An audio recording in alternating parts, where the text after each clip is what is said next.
खालिस्तान के मुद्दे को लेकर भारत और कनाडा के बीच विवाद बढ़ता जा रहा है। कनाडा के प्रधानमंत्री जस्टिन ट्रूडो ने खालिस्तानी आतंकी हरदीप सिंह निज्जर की हत्या के पीछे भारत सरकार का हाथ होने का संदेह जताया।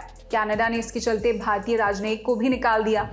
भारत ने कनाडा के आरोपों को खारिज किया है। साथ ही विदेश मंत्रालय ने अपने एक बयान में इन आरोपों को बेतुका और एक विचारधारा से प्रेरित बताया है। भारत ने कनाडा के एक शीर्ष राजनयिक को 5 दिन के अंदर भारत छोड़कर जाने के लिए भी कह दिया है। 18 जून को कनाडा के ब्रिटिश कोलंबिया के एक पार्किंग इलाके में एक गुरुद्वारे के बाहर हरदीप सिंह निज्जर को गोली मार दी गई थी। हालांकि ये पहली बार नहीं है कि खालिस्तान का मुद्दा दोनों देशों के बीच विवाद का विषय बना है। इससे पहले भी कनाडा ने कई बार खालिस्तानियों का बचाव किया है। 1982 में भी कनाडा ने भारत की तत्कालीन प्रधानमंत्री इंदिरा गांधी के एक अनुरोध को नकार दिया था।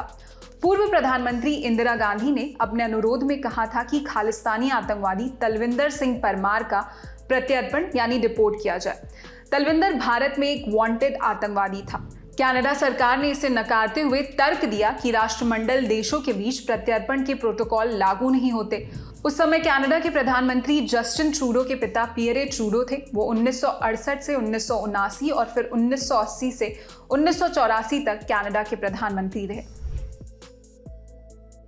कनाडा के वरिष्ठ पत्रकार और खालिस्तानी आंदोलन पर लंबे समय तक रिपोर्टिंग करने वाले टेरी मिल्वेस्की ने अपनी किताब blood 50 years of the global Khalistan project में इस घटना का जिक्र किया है। आज तक की एक रिपोर्ट के मुताबिक उन्होंने लिखा, भारत के प्रत्यर्पण अनुरोध को ठुकराने से कनाडा को कुछ हासिल नहीं हुआ बल्कि नुकसान ही हुआ। उन्होंने जिस आतंकवादी तलविंदर सिंह के प्रत्यर्पण से इनकार किया था उसी ने 1985 में एयर इंडिया के कनिष्क विमान को टाइम बम से उड़ा दिया था। इसमें सवार सभी 229 लोगों की मौत हो गई थी। इसमें ज्यादातर कनाडाई नागरिक शामिल थे। हाल ही में G20 समिट के दौरान भी प्रधानमंत्री नरेंद्र मोदी ने जस्टिन ट्रूडो के सामने कनाडा में लगातार बढ़ रही भारत विरोधी गतिविधियों पर चिंता जताई थी। जस्टिन ट्रूडो ने इन चिंताओं पर ध्यान नहीं दिया, बल्कि उन्होंने इसके बाद एक प्रेस कॉन्फ्रेंस में कहा था कि कनाडा शांतिपूर्ण विरोध करने का हमेशा समर्थन करेगा। हरदीप सिंह निज्जर की मौत से पहले 4 जून को कनाडा में ऑपरेशन ब्लू स्टार पर एक रैली निकाली गई थी। इसमें एक झांकी के जरिए भारत की पूर्व प्रधानमंत्री इंदिरा गांधी की हत्या का जश्न मनाया गया था।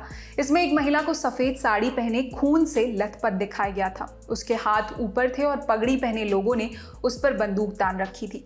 वहीं इसके पीछे एक पोस्टर पर लिखा हुआ था, दरबार साहिब पर हमले का बदला। भारत के विदेश मंत्री एस जयशंकर ने इसका खुलकर विरोध किया था। उन्होंने कहा था, मुझे लगता है यहाँ एक बड़ा विवाद शामिल है। कोई भी वोट बैंक की राजनीति करने के अलावा ऐसा क्यों करेगा? मुझे लगता है अलगाववादियों, चरमपंथियों और हिंसा की वकालत करने वालों को वहाँ जगह मिलना एक बड़ा मुद्दा है। यह हमारे रिश्तों के लिए अच्छा नहीं है, कनाडा के लिए अच्छा नहीं है। इंडियन एक्सप्रेस में छपी एक रिपोर्ट के अनुसार इससे पहले साल 2002 में टोरंटो से प्रकाशित होने वाली एक पंजाबी साप्ताहिक पत्रिका सांझ सवेरा ने भी ऐसा ही कुछ किया था। उन्होंने इंदिरा गांधी की हत्या वाले दिन उनके शव की एक तस्वीर छापी। इस पर लिखा था, पापी को मारने वाले शहीदों का सम्मान करें। सांझ सवेरा को कनाडा सरकार के विज्ञापन मिलते रहे। अब ये वहां का एक प्रमुख दैनिक अखबार है। वहीं 2022 में ब्रैम्पटन में खालिस्तान समर्थक संगठन सिख फॉर जस्टिस ने खालिस्तान के मुद्दे पर एक तथाकथित जनमत संग्रह किया था। इसमें दावा किया गया था कि खालिस्तान के समर्थन में 1 लाख से ज्यादा लोग इकट्ठे हुए थे। SFJ भारत में एक गैर कानूनी संगठन है। इन घटनाओं के बाद भारत सरकार ने कनाडा से आग्रह किया था कि वो भारत विरोधी गतिविधियों पर रोक लगाए।